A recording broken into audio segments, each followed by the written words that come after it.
നമ്മൾ ഇന്നത്തെ വീഡിയോ പരിശോധിക്കുന്നത് ചില സുഹൃത്തുക്കളൊക്കെ പറയാറുണ്ട് ചില ആപ്പ് നമ്മൾ ഓപ്പൺ ചെയ്യുമ്പോൾ ഓട്ടോമാറ്റിക്കായിട്ട് ആ ആപ്പ് ക്രഷായി പോവുക അല്ലെങ്കിൽ എക്സിറ്റായി പോവുക അല്ലെങ്കിൽ ആ ഒരു ആപ്പ് നമുക്ക് ഓപ്പൺ ചെയ്യാൻ സാധിക്കാതെ വരിക എന്നൊക്കെ പല സുഹൃത്തുക്കൾ പറയാറുണ്ട്.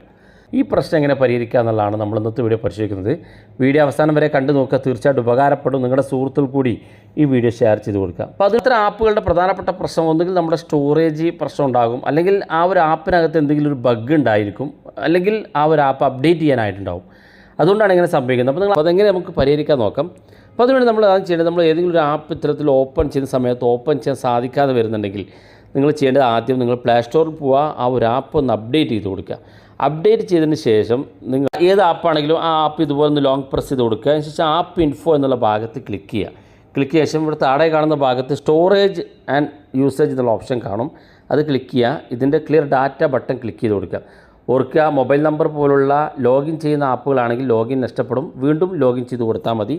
പ്രത്യേകിച്ച് വാട്സപ്പ് പോലുള്ള ആപ്പുകളൊക്കെ ആണെങ്കിൽ അത് എക്സിറ്റ് ആയി പോകും. രണ്ടാമത് ലോഗിൻ ചെയ്ത് ചിലപ്പോൾ നിങ്ങളുടെ ഡാറ്റകളൊക്കെ മിസ്സാകും. അപ്പം ലോഗിൻ ചെയ്യുന്ന ആപ്പുകൾ ഇങ്ങനെ ചെയ്യുമ്പോൾ നിങ്ങൾ ശ്രദ്ധിക്കുക, നിങ്ങൾ സ്റ്റോറേജ് ആൻഡ് യൂസേജിന് പകരം താഴെ കാണുന്ന ഭാഗത്ത് ക്ലിയർ ക്യാഷ് എന്നുള്ള ഭാഗത്ത് മാത്രം ക്ലിക്ക് ചെയ്ത് കൊടുത്താൽ മതി. നിങ്ങളുടെ ഡാറ്റകളൊന്നും മിസ്സാകില്ല. അത് ഉപയോഗിച്ചാലും നിങ്ങൾക്ക് ഈ പ്രശ്നം ഒരു വിധത്തിൽ പരിഹരിക്കാൻ സാധിക്കുന്നതാണ്. അതിനുശേഷം നിങ്ങൾ ഈ പ്രശ്നം ഉണ്ടെങ്കിൽ നിങ്ങളുടെ മൊബൈൽ ഫോണിൻ്റെ സ്റ്റോറേജ് എത്രത്തോളം ഉണ്ടെന്ന് പരിശോധിക്കുക. മൊബൈൽ ഫോണിൻ്റെ സ്റ്റോറേജ് ഇല്ലെങ്കിലും നിങ്ങളുടെ ആപ്പുകൾ ഓപ്പൺ ചെയ്യാൻ പ്രയാസപ്പെടും. അപ്പോൾ ഈ കാര്യങ്ങളൊക്കെ പൂർത്തിയായിട്ടും നിങ്ങളുടെ മൊബൈൽ ഫോണിൽ ആപ്പുകൾ ഓപ്പൺ ചെയ്യാൻ സാധിക്കുന്നില്ലെങ്കിൽ നിങ്ങളുടെ മൊബൈൽ ഫോണിൻ്റെ സെറ്റിങ്സ് ഓപ്പൺ ചെയ്യുക. സെറ്റിങ്സ് ഓപ്പൺ ചെയ്ത ശേഷം ഏറ്റവും താഴെ കാണുന്ന ഭാഗത്ത് എബൌട്ട് ഡിവൈസ് എന്നോ അല്ലെങ്കിൽ എബൌട്ട് മൊബൈൽ ഫോൺ എന്നോ കാണും. അത് ക്ലിക്ക് ചെയ്യുക. ഇവിടെ നിങ്ങളുടെ മൊബൈൽ ഫോണിൽ സിസ്റ്റം അപ്ഡേറ്റ് എന്ന് കാണും. ചില മൊബൈൽ ഫോണിൽ ഇവിടെ ഏറ്റവും മുകളിൽ ഇതുപോലെ ആ ഒരു മൊബൈൽ ഫോണിൻ്റെ പേര് കാണും. ജസ്റ്റ് ക്ലിക്ക് ചെയ്ത് കൊടുത്താൽ മതി. ക്ലിക്ക് ചെയ്യുമ്പോൾ ഇതുപോലെ കാണിക്കും.